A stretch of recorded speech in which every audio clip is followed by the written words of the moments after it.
Welcome to Win Auto Garage. Sa channel ko, panalo ka rito.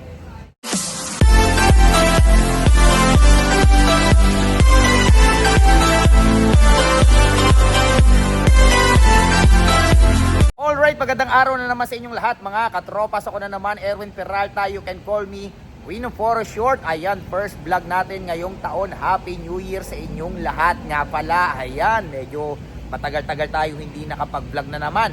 Siyempre, ang may vlog natin for today, sa mga naghahanap ng SUV, sa mga naghahanap ng Fortuner Q na new look, sa mga naghahanap ng Montero GLS na new look, sa mga naghahanap ng 4x4 na Everest, sa mga naghahanap ng ano pa ba? Ano pa ba yung mga na-vlog natin? Oy, meron tayong tawag dito. Meron tayong itong nasa likod natin. Okay? 2025 Ford Territory Titanium X sa mga naunahan dati. Okay, ayan, saka sa mga H100 pang business, meron din tayo ngayon. Ayan. Tingnan mo na, mahulog na yung cellphone. Okay, ayan. Wish ko sana sa ating lahat ngayong taon, good health, syempre, maging matupad lahat ng pangarap natin sa buhay. Okay, ayan. At bago tayo mag-start, hindi nga pala, bago kung sakali may magustuhan kayo sa mga ibang vlog natin for today, tawagan nyo lang ako sa number na 0921-899-4221 Smart, 0927-344-0836 Globe. And then, palike na rin ang page natin. Ayan, Win Auto Garage. Nandiyan yung mga ibang sasakyan hindi natin nabablog. Scroll lang po kayo dyan. I'm sure may mapipili kayo dyan. At bago tayo mag-start, gusto kong pasalamatan si Sir Jamico Sige. Ayan, sila sir. At sa shoutout din, pasalamat din sa kanyang girlfriend. Nakalimutan ko yung pangalan ni ma'am.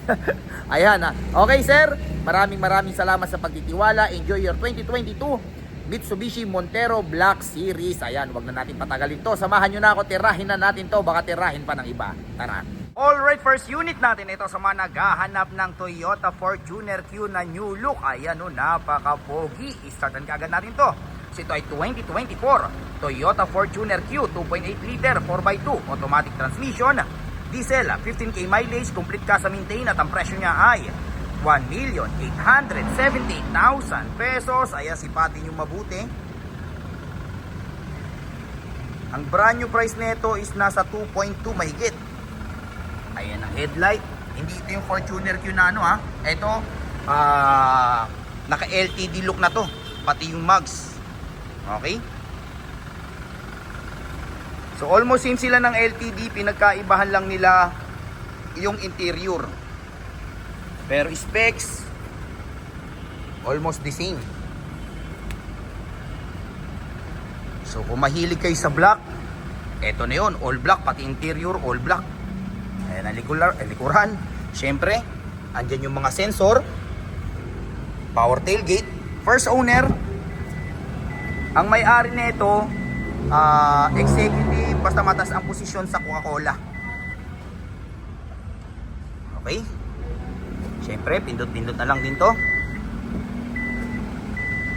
Tingnan natin yung hindi pa nagagamit yung spare tire nyo. Napakakapal pa, may mga buhok pa. Kararating lang na ito Hindi pa nadidetailed to masyado. Car wash pa lang. So, i-detailed pa to, pero kita nyo. Parang brand new, di ba? Ayan ang gulong, napakakapal pa.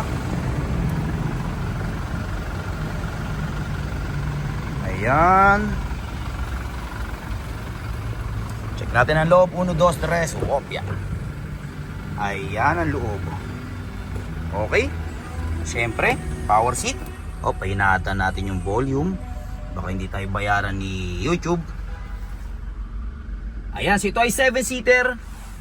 Naka leather seat. Automatic transmission. Lagayan ng kape barya. Naka eco mode, normal with sports mode. Okay. Yung light nyo dito, naka LED. Meron kayong Android Auto, Apple CarPlay, head unit with 360 cam nga pala to Ito yung piano Okay. Ito yung camera sa side. Ito yung camera sa front. Okay? So with 360 camera. Naka paddle shifter. With adaptive cruise control. Alam ko with adaptive cruise control to. Correct me if I'm wrong. Uy, English yun Check natin mamaya sa Google. Okay? Pero syempre ito, basta may cruise control to. May with lane keeping assist, with voice command. Ang dami na rin palang features na ito na nadagdag. Di ba? Ganda. Ayan ang second row. Okay? Malipat tayo sa kabila. Alright, next unit natin. Ito sa mga naghahanap ng Ford Territory Titanium X top of the line. Ayan, sa mga naunahan doon sa mga Ford Territory natin before na vlog natin. Ito, pagkakataon nyo na to. I-startan kaagad natin to. So ito ay 2025 Ford Territory Titanium X top of the line. Automatic transmission. Ka 7K mileage. 7K mileage lang. At ang presyo niya ay 1,128,000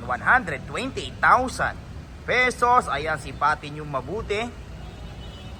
Ayan, ang brand new price nito ngayon is 1.6. So napakalaki na discount nyo. Ayan ang headlight, ang fog lamp. Andiyan yung mga sensor sa harap. Ayan yung camera sa harap, may 360 cam to. Ayan ang hood. Naka PPF to worth 130,000. Ayan. So naka paint protection film. Ayan. Ayan ang mags and tire, napakakapal pa. Okay. Ayan ang side camera. Kararating lang nito, hindi pa din na-detail. Ayan, sumisiksik pa yung mga bato. Okay. Ayan, tignan nyo pag mayroong may plastic nyo. So lang, plastic yun umangat lang na plastic. Ayan. Okay. Reverse cam, syempre, since top of the line, power tailgate. Ayan. Okay. Ayan, napakaluwag ng trunk nyo. Pag isasara natin, pindot-pindot lang din. Ayan. EcoBoost. Okay.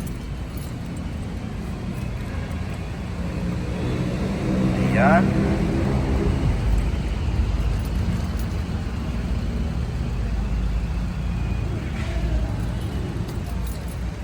Check natin ang loob. 1, 2, 3. Wopya. Ayan ang loob. O, diba? Napakasariwa. Amoy bago. Okay, natin yung volume ng radyo. Baka hindi tayo bayaran ni YouTube. Okay, so ito ay 5-seater. Naka leather seat. Automatic transmission. Ito yung lagayan ng kapibarya. Okay. Naka-electronic parking brake with wireless charger. Meron kayong napakalaking tawag dito, touchscreen with Apple CarPlay, Android Auto. Syempre, push start engine. Ayan. Power seat. Napaka-elegante. At syempre, yung nagpaganda sa kanya lalo, nagpa-elegante, meron kayong napakalaking moonroof, sunroof. Okay, ayan meron kayong napakalaking moonroof, sunroof. Ayan. Meron kayong mga plastic pa dito. Ayan Okay, check natin ang back seat. Ayan. Yung may-ari nagka-emergency, kinailangan ng pera. Wala, gustong-gusto niya to, mahal na mahal niya, kaya lang kailangan niya i-let go. Kailangan niya ng pera. Ayan, malipat tayo sa bila. Alright, next unit natin ito sa mga naghahanap ng Mitsubishi Montero GLS Sport. Ayan new look na to. Kita nyo naman ang ganda ng ilaw niya Okay, startan kaagad natin to. So ito ay 2025 Mitsubishi Montero GLS automatic transmission, diesel, 34K mileage, kasa maintain, at ang presyo niya ay 1,548,000 pesos. Ayan, sipatin yung mabuti. Ayan kulay black. Ayan. Tsaka maganda sa GLS ngayon, para na rin siyang premium. Ayun, naka DRL. Kita nyo naman yung ilaw dyan Tsaka naka 360 cam na to. Ayan yung front camera. Para na rin siyang para na rin siyang tawag dito, yung mga Black Series. Ganun na yung features niya Ayan Ayan, ang mags and tire, napakakapal pa. Ayan yung side camera. Okay. GLS is GLS siya, pero naka 360 camera na siya. Pati yung loob, naka leather seat na rin to.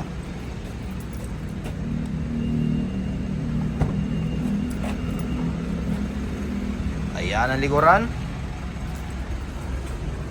Okay. Diyan yung mga sensor. Ayan yung reverse cam. Ayan.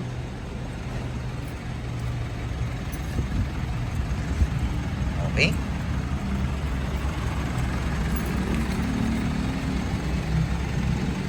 Check natin ang loob. 1, 2, 3, wopya. Ayan ang loob. O, di ba? Sabi ko sa inyo eh. Ayun, naka-power seat na siya. Yung GLS before, hindi yan power seat. Pero ngayon, naka-power seat, naka-leather seat pa. Okay, so ito ay power seat. Ayan. Okay, so ito ay 7-seater, naka-leather seat, automatic transmission, lagayan ng kape-barya, naka-electronic parking brake. Ayan. With 360 camera, with Apple CarPlay, Android Auto, naka-push start engine, naka-paddle shifter. Meron na rin kayong libreng dashcam. Okay? Mali ba tayo sa kabila? Alright, next unit natin ito sa mga naghahanap ng Ford Everest 4x4. First time natin makapag-vlog ng Ford Everest 4x4 top of the line. Ayan kulay gray, napaka-pogi. I-start ang kagad natin. Ito ay 2024 Ford Everest 4x4 by turbo, automatic transmission, diesel, 11k mileage at ang presyo niya ay 1,978,000 pesos. Ang brand new price nito ngayon is nasa 2.6 million. Ayan. Okay, so napakalaki na discount nyo. Kulay gray. Ayan ang hood, ang headlight. Okay. Ayan ang front camera. Andyan yung mga sensor. Nabubulol na tayo, gutom na tayo. Ayan. Okay. Ayan ang mag-sin tire. Napakakapal pa, sumisiksik pa yung mga bato. Okay. Ayan ang side camera. Napakasarap gamitin nito, napakabilis. 10 speed kasi. Ayan, kararating lang nito ha. Hindi pa talaga fully detailed. Kinakaros pa lang din natin. Okay? Ayan ang sensor, ang back camera, syempre, since top of the line, power tailgate. Ayan Okay? And then, yung third row, automatic din. Yan, automatic yan na nagfo-fold. Okay? Ganun din pag gagamitin nyo siya. Ayan. Okay?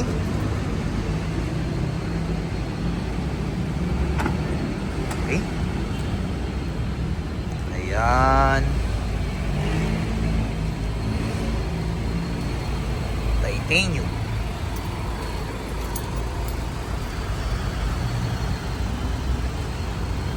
Okay?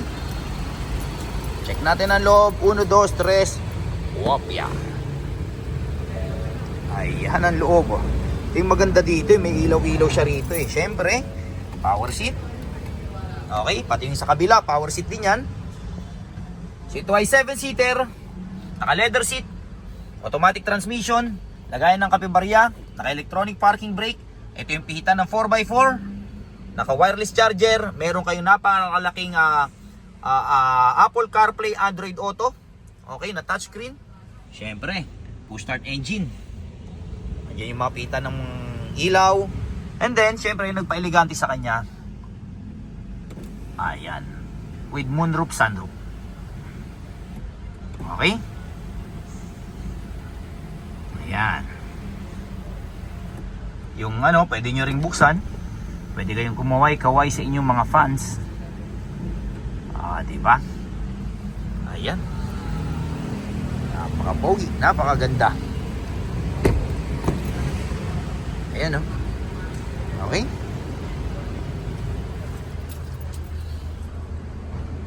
Okay. Pwede pa tayo sa kabila.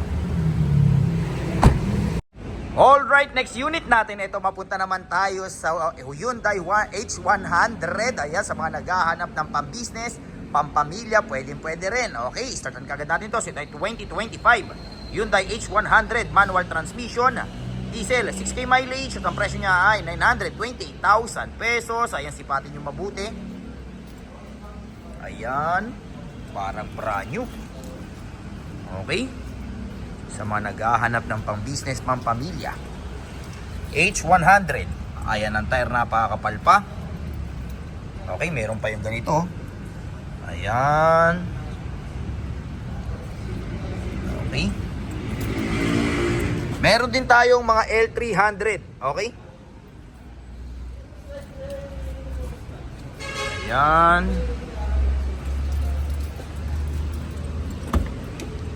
O, diba? Ayan, oh. Naka-plastic pa yung upuan.